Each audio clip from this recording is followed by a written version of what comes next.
and is able to go ahead and make that work. It's still a threat, right? So I don't know. You guys can let us know in the chat what you guys think. Is it going to be Team Spirit or RRQ Hoshi in this first game? It's a best of 3 here for Group C. First match, round 1 for Group C, and let us know what you guys think. I think even I echo your sentiments here, Wolf. I do think that Team Spirit, if they get to a point in the game where that tankiness provides them that front line and even the peel that comes with it, they have enough burst damage between Sunset Lover taking the Feathered Airstrike majority of the times. Hell, he might even take a kick, right? He could take the Way of the Dragon if he wanted to from Edok, and make use of that too. And like you said, they just play into a scaling up Mozkov. So I think for RRQ Hoshi, it's more so on getting this early game under control, mid-game hopefully too, and they can play into their power spike with this lineup.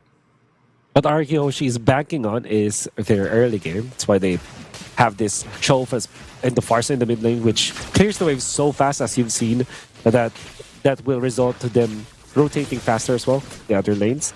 Lapu-Lapu versus Edith. I really don't know how good Edith is when it comes to laning stage, but I do know that Lapu-Lapu is very strong. There wasn't any nerf that's considerable for this Lapu-Lapu.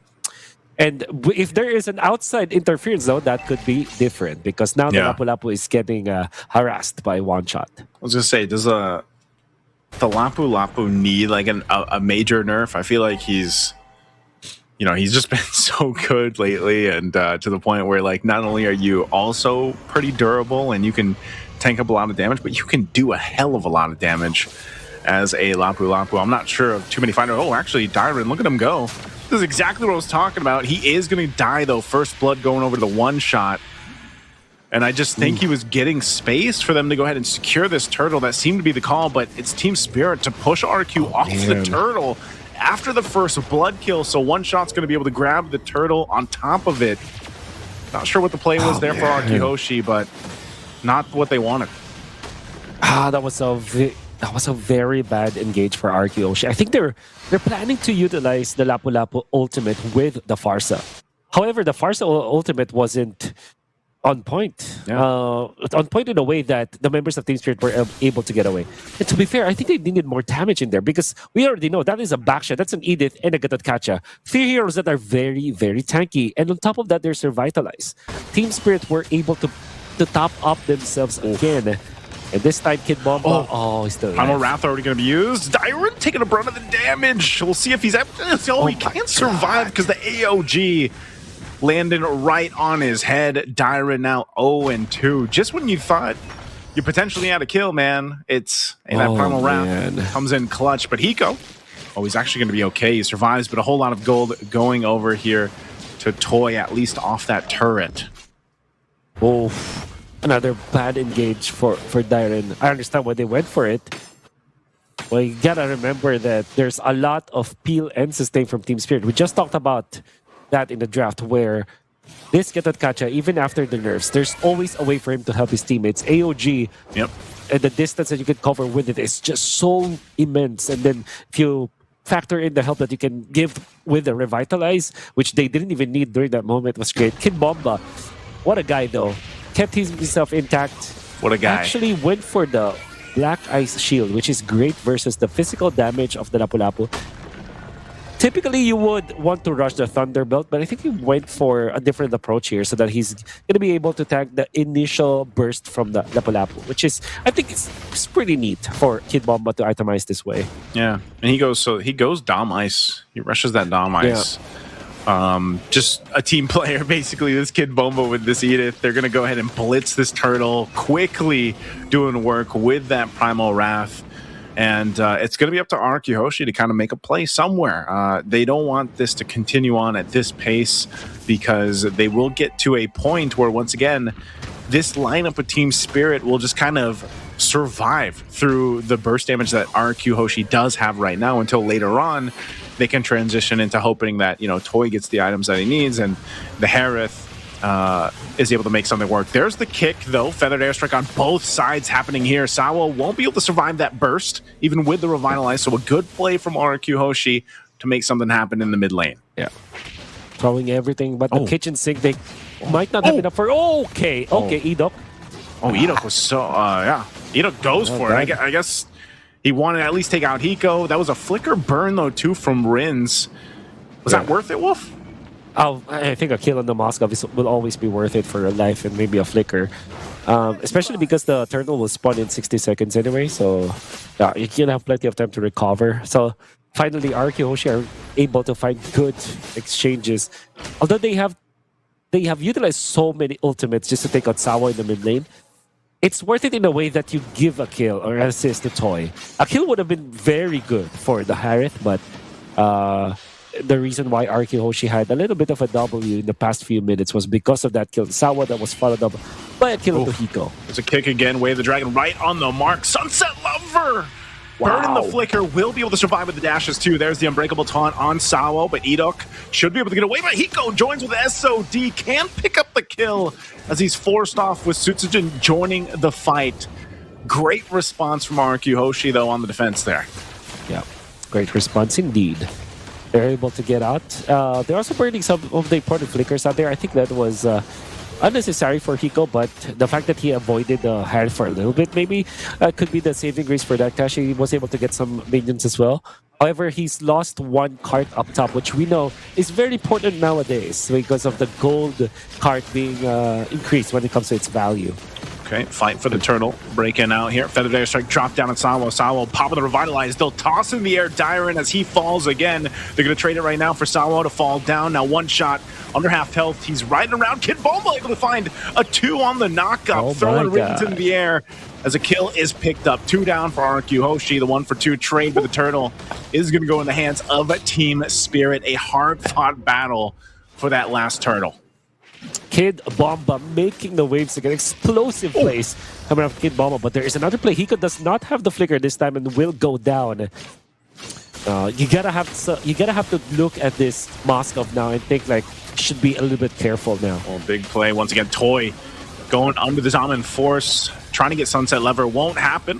Feathered Airstrike going to be dropped down, and it's Sawo that falls. Once again, RRQ HOSHI fighting for what they can. They'll get a couple kills in the last couple minutes. And they're going to put themselves in a pretty decent position. Again, even if they lose some of those objectives, this next lore, the first lore that does come up, it's almost, you know, it's going to come down to the execution on both sides because gold-wise and economy-wise, they're pretty much even. And it's been a good job from RRQ HOSHI kind of scrapping up what they could off of a little bit of a rough early game. In terms of execution, Team Spirit has to kind of correct something here. Because I feel like everybody's looking really good. Sunset Lover, Sawo, One Shot, and Kid Bomba, they're looking great. Kid Bomba was phenomenal. But Hiko, the amount of space that he's given, you would assume that he has a lot of gold already. But he's died twice already in this game. And is actually trailing behind just a little bit against this Harith. So I think that is something that they have to really fix right now. The way that Hiko plays, because Team Spirit, eventually they will run out of steam when it comes to their core lineup. This Moskov needs to be doing the heavy lifting later on, and if he cannot farm fast enough, he can be run over by this. Hisachino picks up the Sky Piercer. A Sky Piercer for Yisun Shin. They're confident, man. I would say that's confident on how the team fights have been going. They want to build the snacks up here. Little snack stacks. Now Edok in trouble. Goes down to 1 shot. We're going to force the fight anyway. Zaman Force drop down 2. They have the space, but Hiko firing off. Double kill for 1 shot. What was that fight? RRQ HOSHI just losing 2. I don't know if it was by design, if Team Spirit actually went for that play, but that was beautiful. They utilized their tanky heroes, One Shot as well as Kid Bomba, as a bait. And there was a hero for Team Spirit that almost died. Even Hiko was looking like he was under duress, but then the AOG comes in at the perfect timing with the Revitalize on top. RRQ HOSHI have Edok and Dyron already very well committed to the team fight. They got baited. And because of that, 2 of their members were taken out. Sutsujin, you gotta make this Sky Piercer work because I think they were not in a position at all to pick up that Sky Piercer. Yeah, very interesting. Oh, SOD dropped out. TS just wants to hold down to the mid lane. They're going to force the fight anyway. And AOG won't be able to catch anyone from Sawo. RRQ HOSHI had enough space, so Looked like a potential fight, doesn't break out. Team Spirit, though, they'll go ahead and just recalibrate with the kick again, coming through, and it's right on target as Hiko falls down. You were just mentioning this. One of the things that TS might have to fix is Hiko's positioning. Now Sao once again in the mid lane. They're going to go ahead and force the fight again. Revitalize going to be dropped down. Sunset Lover holding on to his own way. The Dragon, but he has no space to work with to get a kick off himself. A Feathered Airstrike dropped down to Sao. Little bit of health, he'll get out. The Lord, though, is still working its way up to that tier 2 turret. I'm not sure if TS is going to be able to get much off of this. They do want to join this side of the map, though, to at least get that charge in, potentially get the tier 2, but this is a flying cloud map, so the reinforcements come quick, but the turret will go down.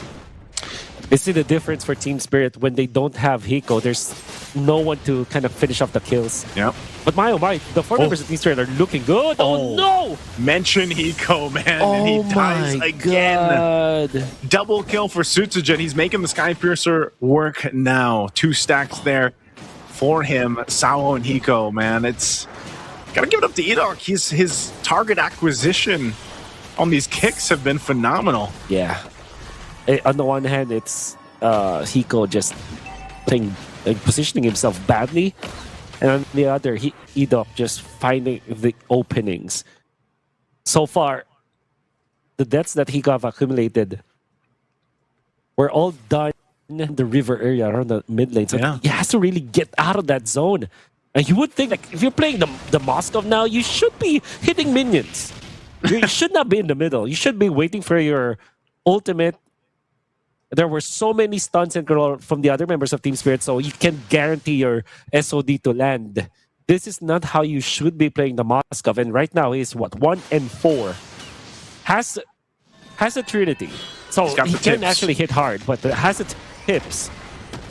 What's that stand for again? Anyone wondering, that's a 3-item power spike. TIPS. Power spike. He's got the tips. But now, you know, Hiko's got to use... he's got to use his positioning in his favor, though, Wolf. I mean, for the most part, like, I get it. You know, you're on this Moskov. If you have the flicker, that's one thing. But if it's down, there's a lot of kind of awareness that he needs dealing with Edok's Cho. And like I said, that's been a big part where his positioning needs to be what they have to kind of fix here. This Lord is up.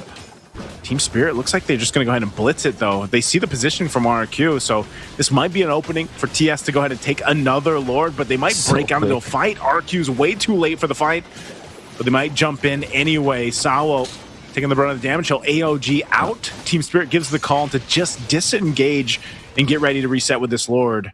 They got a flicker from Hiko. That's how shaken Hiko is, man. He used the flicker there. That's how you know that Ford that's got into his head right now. Unfortunately, he gets out to safety. Team Spirit wants to fight this once again. Well, they do have the Lord advantage, so it's going to be recommended for them to team fight. It's going to be tricky, though, because they don't have the flicker on Hiko now. But all other battle spells are ready for them.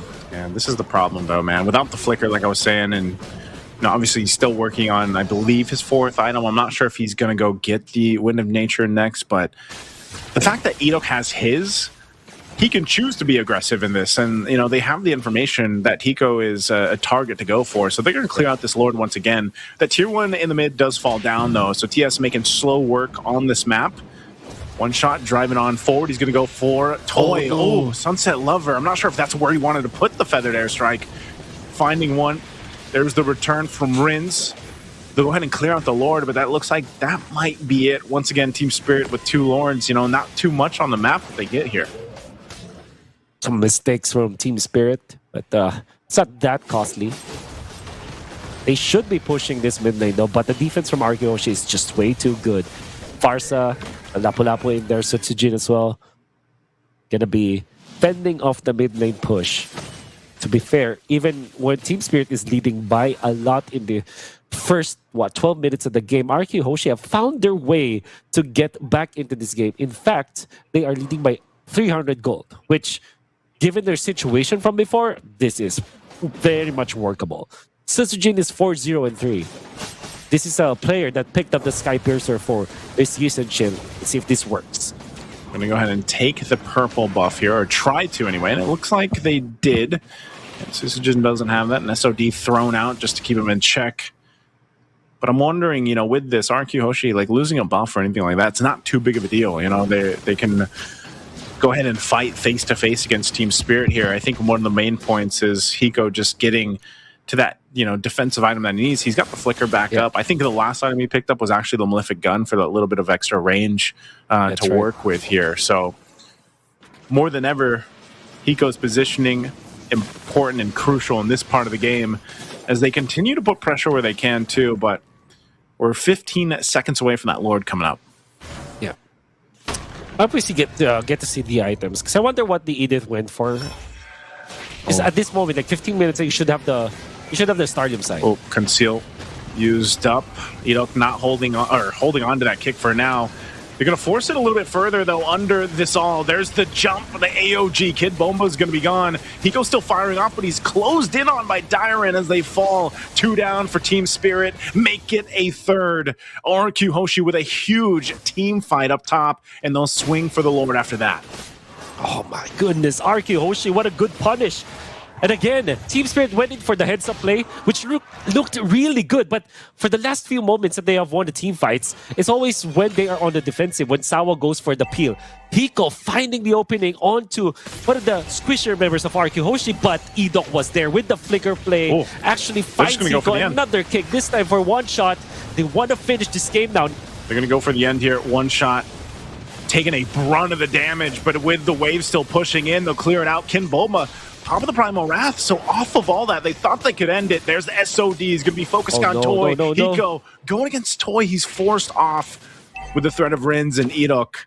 A jump from Sawo, just trying to catch him, but hey, RRQ HOSHI, after all, when they thought they could end it, they get the base turret up top, and now they have an opening to get the Lord if they can. Go ahead and start it up, but one shot will be up in 15. Clock of Destiny. Wow. Clock of Destiny for Kid Bomba. Usually the Starlim site is the priority, but we'll see. There's the kick. Sawo pops the Revitalize. They're just trying to stall out this Lord take from RRQ. I'm not sure if one shot's going to be able to get here in time. It does go for a little bit of a reset. Under half health on the Lord, and RRQ has to back off. One shot will join this fight quickly with the Flying Cloud, plus being on this Baksha here. So back to the Lord. It's reset. Some ultimates down here for RRQ HOSHI. Some key ones, the Feathered Airstrike and the kick for Edok. That way the Dragon. So they're just going to go ahead and face off here for this one. Hiko, the lack of Purify, going in for the flicker. You would understand why it was the case up against the members of RRQ HOSHI. Some people even argue that it's good versus the Cho, but Hiko with his positioning really would have that Purify. Right now, the real king for RRQ HOSHI is Sutsujin, 6-0 and 5, controlling the Lord as well. Half health here on the Lord here. They wanted to try to make a play on Hiko, but it was spotted out with the Sentry. Now, once again, it'll be Sutsujin that starts up this Lord, but now that all the ultimates are available, plus those battle spells, RRQ HOSHI might just potentially go for a pick if they can find it, if they find an actual opportunity just to get that numbers advantage. Because they don't want to just full force themselves into a fight around this Lord, especially now that it's evolved. Again, with the lineup being this, tankier lineup that Team Spirit has. Once again, their own version of this rumble, this dance will break through. Hiko's want to be careful with here. That conceals was used. Sawo now seeing that half health again for the reset, just facing off in a stalemate around this Lord. One shot trying to help Sawo out. He pops the Revitalize, so a battle spell going to be down as they'll clear out that wave, but still, it's a standstill, Wolf. Long Lord dance here for RRQ HOSHI Team Spirit. Team Spirit have found their opening to put this Lord into half. Oh, I think they're going to go for it. Dyron jumps in. He's going to get the stun out, too. This is going to break out for the Lord. Who's it going to go to? It goes over to Rins. RRQ HOSHI securing the Lord. 3 down, double kill. Sutsujin already 8-0 and 5. Swaps into an Immortality, and they know Hiko and Sunset Lover left alone with an Evolved Lord marching up that top side with the full force of RRQ HOSHI. They see this win in sight. Sunset Lover trying to delay that wave as Almond Force dropped down. He flickers defensively. Hiko trying to clear the wave desperately here, but he's forced off with the feathered airstrike. And RRQ Hoshi, that's going to be it. They see game one, and they'll take it in 20 minutes.